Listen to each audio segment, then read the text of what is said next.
Voilà, mesdames et messieurs, bienvenue dans ces magazines Réflexions de rédaction dont vous avez l'habitude de suivre sur les antennes de Mabanière Télévision. Réflexions de rédaction, une émission conçue pour permettre aux chevaliers de la plume de la ville portuaire de Matadi et de ses environs de pouvoir réfléchir autour des questions ayant trait à l'actualité, des questions qui touchent à la politique de la République, des questions qui touchent à l'économie, à la vie sociale du peuple congolais. Ce n'est que ici, dans ces magazines et réflexions des rédactions, que vous avez bien entendu l'occasion de pouvoir suivre les analyses de différents chevaliers de la plume. Mesdames et messieurs, bonnes conditions de suivi de cette émission Réflexion de rédaction de ce samedi 10 juillet 2021. Et pour ces numéros, nous recevons pour vous 3 journalistes de la place. Il s'agit du confrère Eli Nyangamazanza qui représente la rédaction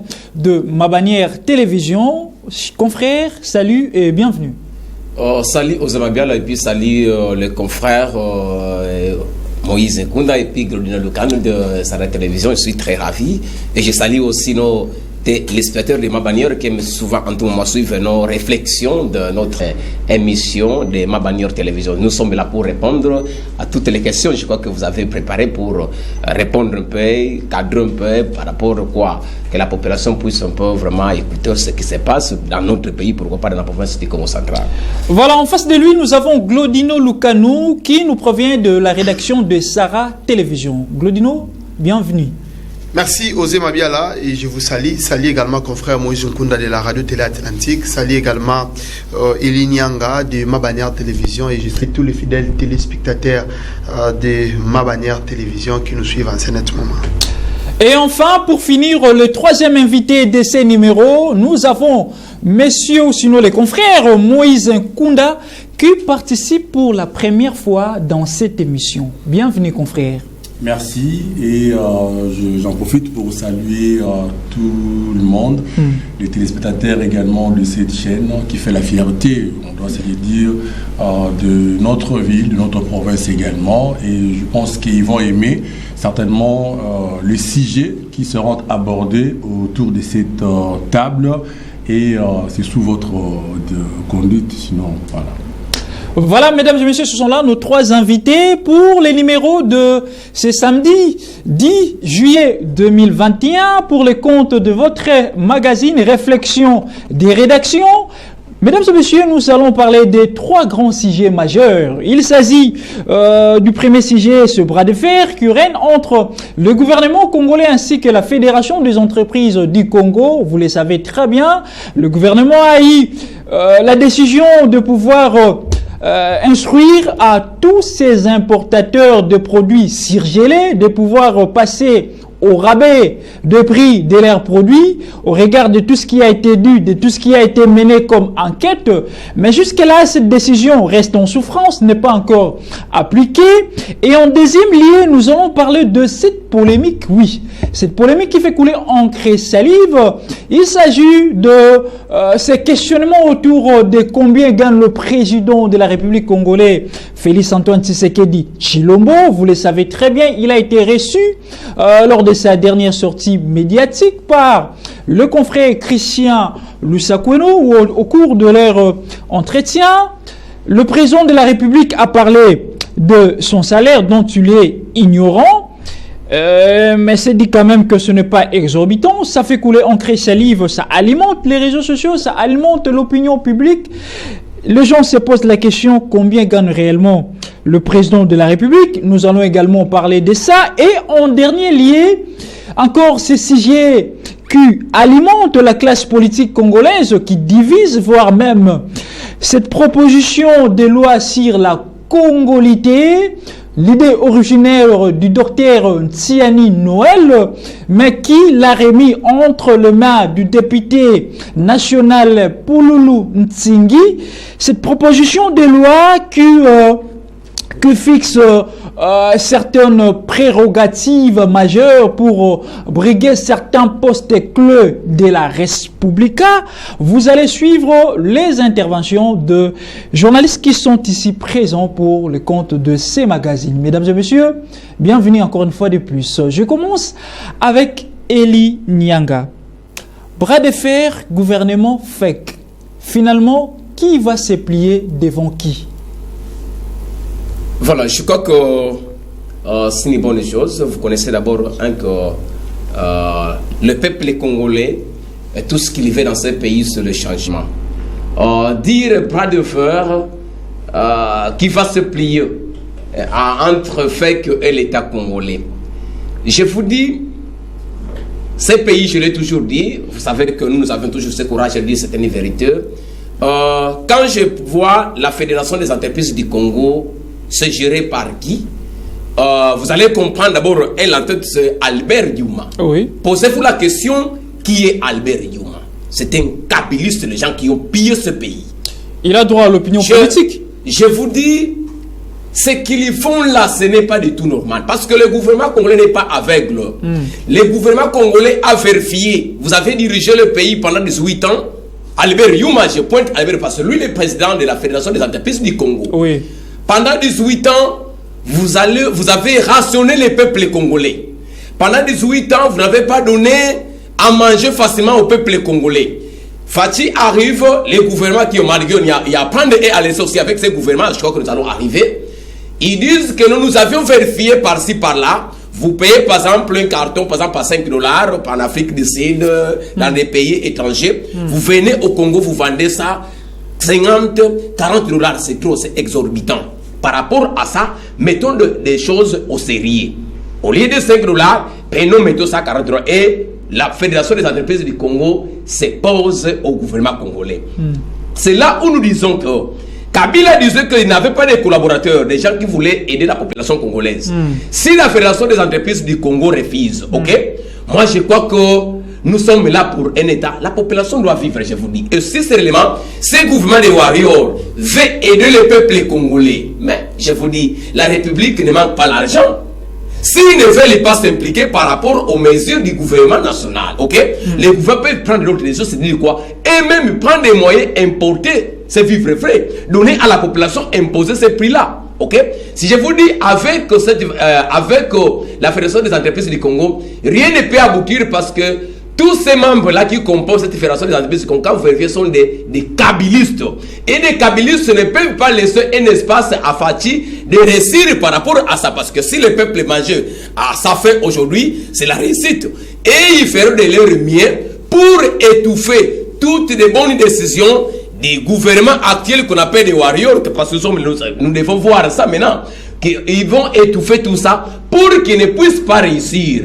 Et vous connaissez que les Kabilistes, il y a des gens qui pensent encore que Kabila reviendra encore comme président dans ce pays. Ok, vite tout ce qu'ils ont fait là, ils cherchent toujours à contrecarrer les actions du président en place.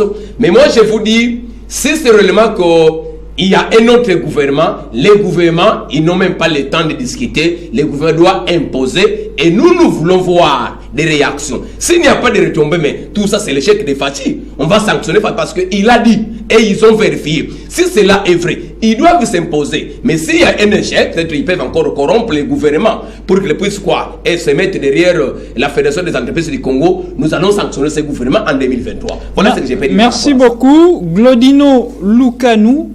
FEC, jusque-là, pas de compromis avec le gouvernement sur les rabais de produits surgelés et la population se demande, est-ce cette promesse va-t-elle se concrétiser? Osé Mabiala, merci pour la parole. Vous savez, aujourd'hui, le peuple congolais est désormais habitué avec des promesses de l'actuel gouvernement, pour ne pas parler de Félix Tshisekedi, et sinon, les promesses de Félix Tshisekedi, l'actuel président, des promesses irréalisables, s'il faut les dire. Aujourd'hui, s'il faut citer, je peux vous citer plus de 3 ou 4 promesses déjà. Des promesses fortes, des promesses avec espoir en fait, mais qui n'ont jamais été réalisées. Je me dis ceci, Osé Mabiala, c'est fort possible qu'aujourd'hui nous puissions voir également que cette promesse n'est pas être réalisée. Moi ça ne va pas m'étonner personnellement, parce que je me dis bon c'est habituel, hein? On nous promet à chaque fois et puis on ne réalise rien. Mais sauf que dans cette affaire ici, moi la première personne à condamner c'est le ministre national. Qu'est-ce qu'il a fait lui? Avant que le conseil des ministres puisse adopter cette décision, les ministres devraient commencer par parler avec la FEC. Il y en a eu. Est-ce qu'il y avait des compromis? S'il y a eu des compromis, pourquoi la FEC aujourd'hui change? Vous croyez réellement qu'il y a eu compromis entre la FEC et le ministre, et puis le ministre apporte les dossiers au conseil des ministres, ils adoptent, et puis la FEC change? Moi, je douterais. Sinon, le ministre aurait opposé la décision de la FEC lors de leurs échanges. Le ministre est allé trop vite en besogne? Exactement, le ministre est allé trop vite en besogne, sans pourtant consulter la FEC, parce que vous savez, s'il faudrait prendre une décision, signer un arrêté, il faut tenir compte des attenants et des aboutissants. Est-ce que le ministre a tenu compte de ça avant de faire la promesse? Puisque c'était une chose que le ministre n'a pas fait. Aujourd'hui, le ministre a induit même le gouvernement en erreur, puisque si cette promesse ne se réalisait pas, ou sinon la promesse s'est réalisée après 4 mois, 5 mois, ça fait la honte, ça diminue le gouvernement. Ça ne leur honore pas, ça diminue le gouvernement. Et c'est tellement honteux qu'une fédération des entreprises dans un État va opposer un gouvernement d'un État sur une marche à suivre, ou sinon sur une conduite. Ça nous honore pas, et c'est une honte vraiment pour le gouvernement. Puisqu'il en est ainsi, le vin est tiré, il faut le boire. Le ministre a déjà commis une grosse erreur, s'il faut le dire ainsi, puisque je ne crois pas qu'il y a eu une conclusion entre la FEC et les ministres, puisque s'il y en a eu, les ministres auraient opposé l'accord de la Fédération des entreprises du Congo que vous avez accepté, mais pourquoi vous voulez changer? Sinon, on allait le savoir. À ce net moment, ce qu'il faudrait faire, je pense que nul n'est au-dessus de la loi. Et que c'est la décision prise par le gouvernement au Conseil des ministres, c'est pour l'intérêt de la population. Et si le gouvernement travaille, c'est pour l'intérêt de la population. Si nous avons la Fédération des entreprises du Congo aujourd'hui, c'est d'abord pour l'intérêt de la population, puisqu'on doit privilégier les intérêts de la population. Moi, je pense que le gouvernement doit s'imposer. Moïse Kunda, c'est vrai, on a promis... mais pourquoi est-ce que la Fédération des entreprises du Congo ne veut pas seulement exécuter cette décision du ministre? D'autant plus que le gouvernement y a mené ses enquêtes, ils ont vérifié, ils sont allés même en Namibie pour voir à combien est-ce qu'ils achètent un carton 16 plus de poissons chinchard, que selon les calculs du gouvernement devrait se vendre normalement à $17. Et un carton de cuisse, moins de $10. Mais si seulement si tous ces chiffres qu'a fait sortir les gouvernements congolais est noir sur blanc, pourquoi la FEC ne s'incline pas seulement pour dire mea culpa, on s'incline, nous respectons les lois de la République? Y a-t-il l'anguille sur roche? Merci, confrère Rosé. D'ailleurs, quand mon confrère Godino parlait, je voulais déjà demander la parole, parce que lorsqu'il taxe le ministre de l'économie, en quelque sorte, de l'irresponsable, c'est-à-dire il est allé vite en besogne, je suis désolé de le dire. Vous savez, dans ce pays, il nous a manqué, depuis un bon moment, la volonté politique. Et nous en avons maintenant? Voilà, j'en arrive. Il nous a manqué la volonté politique, et les gens de 18 ans ne nous ont pas montré. Ils ont été incapables de prendre des décisions à risque comme celle-ci. La fédération, la FEC, est un syndicat des commerçants faisant, bien sûr, une chambre de commerce en RDC. S'opposer à une décision qui émane du gouvernement, ça c'est une rébellion. J'en arrive pour essayer un peu de contredire mon confrère Glodino. Le ministre n'est pas allé ultra petita, comme nous le dit en droit. Il n'a pas débordé, ou soit il n'est pas allé au-delà de ses limites. Vous savez, la FEC, qui fait bien sûr en fonction de chambres de commerce en RDC, n'a aucune ligne de conduite à imposer à un état de droit. À un état, disons, parce que même l'état de droit est encore là, en train de s'amorcer petit à petit, voilà, jusqu'à arriver à son effectivité. Vous voyez? Alors, le ministre, le président de la République l'a dit, le ministre de l'économie a fait appel à plus d'une reprise à M. Youma, les FCC de la FEC. Les gens qui ont beaucoup d'argent dans ces pays. Les gens qui composent cette conglomération, ces conglomérats. Donc, ils ont été appelés à plus d'une reprise et invités par les ministres de l'économie. Le président l'a dit le 1er juillet. Mais il ne faisait qu'envoyer des gens qui n'avaient pas de décision. Des gens qui ne pouvaient rien décider. D'autant plus que ce gouvernement est en train de chercher à prouver sa warriorité c'est que moi je suis en train d'applaudir déjà. Je suis très content et je suis en train de les encourager. À plus d'une reprise, le ministre de l'économie appelle la FEC de venir discuter autour justement de cette politique de ces produits. Voilà, justement. Mais la FEC c'était entêté et la FEC se croit toujours être dans l'ancien régime qui l'a laissé faire de n'importe quoi, qui ne pensait même pas à manger de la population. Vous voyez, ce qui a poussé le ministre de diligenter une délégation à Namibie et autres pays, là où certainement ces commerçants aillent se ressourcer, voilà, c'est tirer voilà, toutes ces marchandises, jusqu'à vérifier les prix de tout ce qui se vend ou tout ce que ces gens vendent ici. Vous pensez que le ministre est idiot? Non. Ça, c'est une décision tellement courageuse que moi, j'apprécie. Parce que je vous fais appel en tant que ministre national de l'économie, puisque nous en avons parlé au cours du Conseil des ministres, vous vous entêtez, vous pensez toujours être dans l'ancien régime. C'est ainsi que le ministre a pris cette décision. Ça dit, il y a eu des calculs qui ont été faits et le ministre a affirmé au cours du Conseil des ministres que, Monsieur le Président, au-delà, en dépit de tout ce que j'ai fourni comme effort pour qu'on puisse discuter autour de la table avec la FEC, les efforts sans succès. J'ai diligenté une commission là-bas qui a vérifié les prix et consorts, et je me suis rendu compte que, faisant des calculs, le poisson chinchard, un carton peut coûter autant. Le poisson, le carton de poulet peut coûter autant. C'était à l'issue des calculs qui ont été faits. C'était une décision courageuse pour dire à la FEC que vous ne pouvez pas vous opposer à la décision du gouvernement. C'était ça. Et au jour d'aujourd'hui, je ne sais pas s'ils en sont où, parce que le président de la République l'a affirmé, on suit des choses de près, qu'ils sont en pourparlers, parce que lui privilégie la démocratie, la chose que j'adore, parce qu'il ne faut pas quand même les traiter des dictateurs, encore des imbéciles. Ce sont quand même des grandes personnes, et on s'est mis autour d'une table main. Moi, je pense que cette décision tiendra, et puisque c'est pour l'intérêt général, le peuple va applaudir dès lors que ça sera mis en application. Elie Nyanga, pensez-vous que le ministre, ou sinon le gouvernement congolais a tapé un tout petit peu à côté de pouvoir se précipiter à imposer des prix à des importateurs qui importent leurs produits, qui viennent faire leur commerce ici au Congo? Le gouvernement ne pense pas qu'elle devrait commencer par d'abord encourager la production locale, produire nos propres aliments pour que nous puissions imposer nos propres produits, à la place d'aller imposer aux importateurs qui viennent avec leurs produits? Voilà. Je vais d'abord entrer dans ce Glodino. Rapidement. Glodino qui cherche à taxer les ministres. Peut-être il est parti trop vite. Non. Moi, je crois que les ministres ne peuvent pas aller se présenter devant les conseils des ministres sans toutefois consulter la base. Et quand vous voyez, il y a division. Les membres de ce fait qu'il y a une frange qui accepte et les autres sont contre ça. C'est là où nous disons qu'il y a anguille sous roche. C'est-à-dire quoi? Ils prennent ça comme une situation politique pour anéantir les gouvernements présents. Mais je ne crois pas qu'un ministre peut s'hasarder, aller dans un conseil, proposer ça toutefois, causer avec la base. Fait qu'ils doivent nous aider.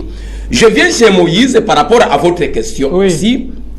C'est là où nous disons, quand je lis Fachi actuellement, je regrette. Parce que quand il cherchait le pouvoir, vous suivez le discours de Fachi. Le slogan était le peuple d'abord. Le peuple d'abord aujourd'hui. Il n'a pas changé les slogans. Voilà, il n'a pas changé les slogans, mais on ne voit pas la réalité sur le terrain comme c'est qu'a dit Glodino. Il ne fait que promettre la population.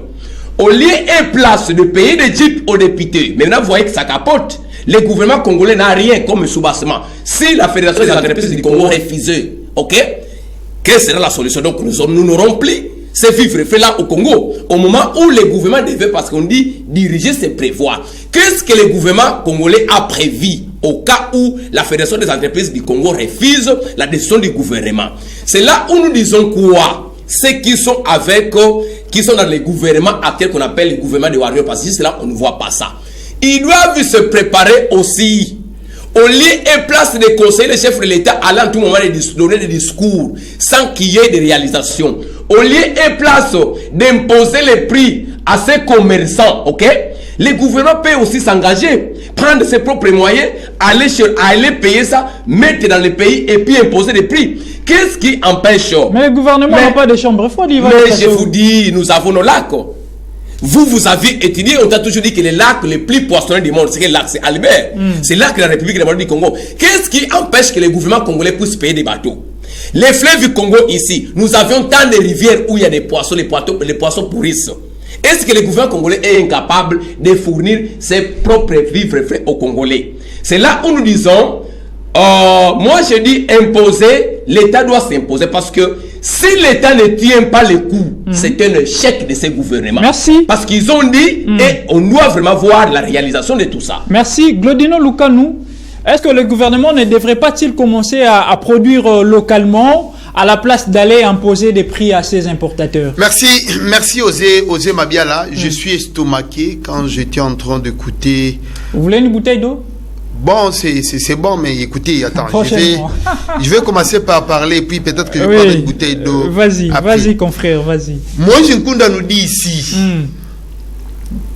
que bon, voilà, vous savez, la FEC a voulu se comporter comme il s'est comporté avant avec le peuple de Kabila. Vous voyez, il se croyait être roi. Vous voyez, c'était un gouvernement qui tolérait tout.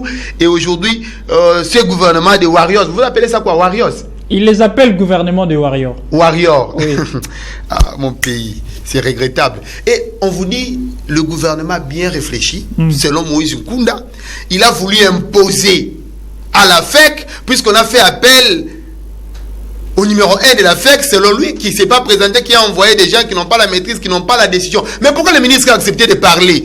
Avoir des entretiens avec des personnes qui n'ont pas la qualité de décider sur la FEC.